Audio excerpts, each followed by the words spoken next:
Can it be what?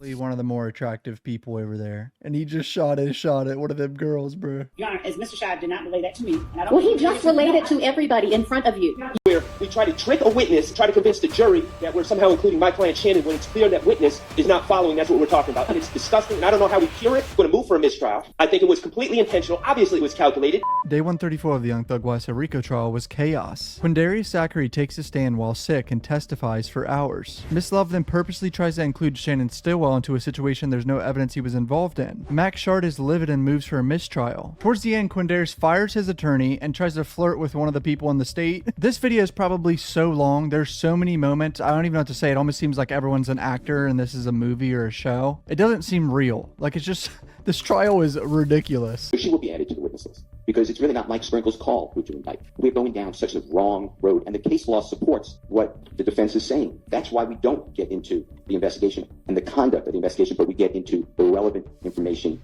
given out. All right, Sprinkle's back up on the stand. I understand that he did, and so I'm going to object on asked and answered. Sustained. Miss Love's face. Develop familiarity with their voice through various means. Wherever I can find a known exemplar of their voice, then I listen to that and I learn their accents and the tone and tenor of their voice. And that based on a few other things, like, for example, how often the inmate customarily calls this number. If I know that that number belongs to somebody that's a close family member or friend of the inmate, then that's another thing that the evidence was lacking. And it wouldn't be appropriate to present the case to a grand jury, let alone take it to trial. Then I will conduct a quote-unquote extra investigation, as I called it, hoping to find more evidence to make the case better or otherwise dispose of the case appropriately. Now, let me ask you this. What about people that have already been interviewed by law enforcement? Do you ever go out and interview those persons after receiving a case file? Your Honor, I'm going to object again as to relevance. Go ahead and move on to more targeted questions, please. Can she just give up on this line of questioning? Do you do anything with the witness statements that you receive in your unindicted cases that you get from law enforcement? Relevance.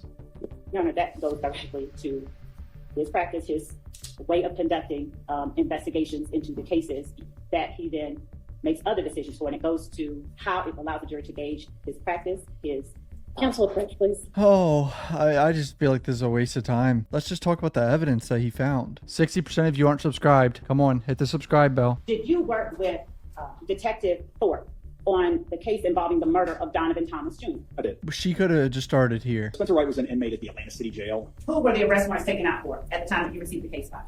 Kenneth Copeland, Antonio Sledge, Demikian Garlington, and Shannon Jackson. Shannon Jackson, does he have any other name? Shannon Stillwell. Regarding the murder of Donovan Thomas, I had audio interviews from some of the people that, if not all of them, that Detective Thorpe interviewed as part of his investigation and his report and surveillance video. Spencer Wright was arrested on October 19, 2015, the same being the night that Detective Thorpe, among others, interviewed him. From what I recall, 2 surveillance cameras mounted on the barbershop located at 330 McDaniel Street, maybe not even 100 yards away. There's a gravel lot and then a street. There's a Texaco station, and I had surveillance images from that station. Because the area that I believe you described was also captured by the surveillance camera that captured the incident. So if Mr. Wright was where I believed he was based on what he said, then it would be in the surveillance footage. I would see him, or a human-like figure.